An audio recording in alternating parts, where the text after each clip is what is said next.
Tərxin çıxsın dersin. Bu günləri bizim ədəbiyyat dərsimizdə, amma çox uşaqlar dərsdən qalıblar. Onların hamısına qayıq düşür. İndi mən bir şey Ha, buyur. Ey hörmətli müəllim, hər könüldə yerim var. Hər kənddə, hər şəhərdə sənin meyvələrin var. Əkdiyin ağaçların gülü çiçəyi solmaz. Sənin kimi dünyada varlı bağban tapılmaz.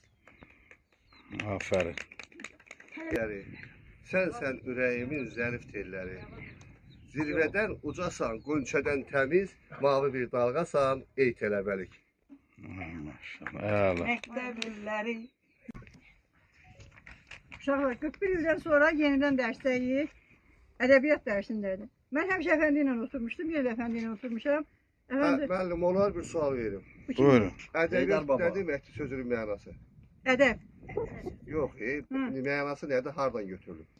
Ədəb sözü Ədəb sözü Yunan sözüdür. Yunan sözüdür. Ədəbdən götürülüb, ədəblə yatdurşurlar. Ay, hə Maya, 41 ildən sonra yenidən biz bir yerdəyik Maya. Həmişə Maya, səndən bir yerdə otururduq. Həmişə də əllərimiz belə olurdu. Elə beləsinə otururduq. Belə də otururduq, hə. Mən dibdə, Maya da qabaq tərəfdə. Doğrudan. O günlər təzədən təkrarlandı. Təkrarlandı. Çox şükür. Çox şükür. Çox şükür ki, o günləri yenidən yaşadık. Ağardı gözümdə bütün kainat, qüssədən gözlərim dolanda bildim. Nə qədər cavansan, al hər kamını, qoyma qocalmağa eşqin camını. Verməz gəncliyimin bircə anını, olsa da 4 tərəflər qocalanda. Allah hamınızı qocaqsa da vaxtında qocaqsın, cavankən qocaqmasın. Hamınıza gözəl, sağlam. Əvvəlcədən hamıdan üzr istəyirəm, səsimə soyuq olubdu. Mən o vaxt xatirələri yada saldım bugün. Mənim bir sinif yoldaşım var idi, Tərxun Nuriyeva.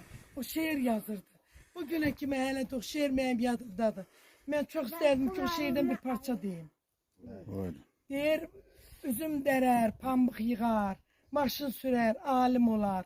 Bülbül kimi cəhcəh vurar, şirin dilli bizim qızlar. Çox sağ ol Hamay, mən o yadımdan çıxmışdım, düz deyirəm də. Düz deyirəm. Ay çox sağ ol. Cəmil sən də çox sağ ol. Sağ ol. Çox sağ ol. Həqiqətən çox gözəl bir anlardı. Belə bir anlar.